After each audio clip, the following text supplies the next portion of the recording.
Some people are asking, well, my son is 16 and he got into some trouble. They're just going to never mind, right? I mean, this is a low-end offense, and I'm here to tell you that teenagers are treated more and more seriously.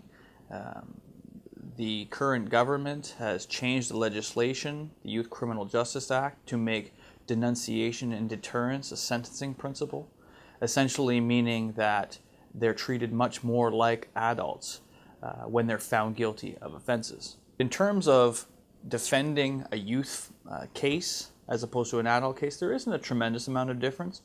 Lawyers go through the same process. So let's talk about that process.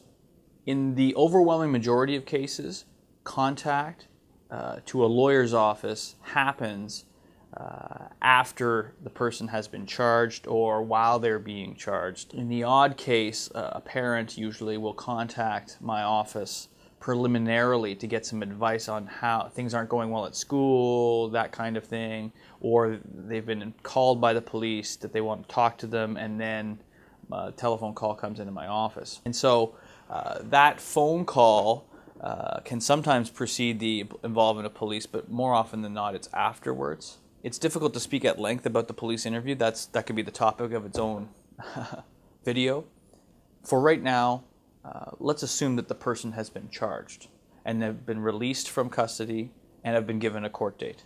Well, in an ideal scenario, the lawyer becomes involved shortly thereafter, if they're not already involved. So call the lawyer, hire the lawyer, and then the lawyer will then explain what I'm explaining to you probably, which is that the first process is to get disclosure.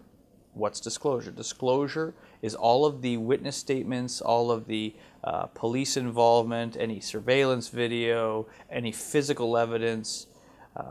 All of that stuff is written down by the police. It's their job.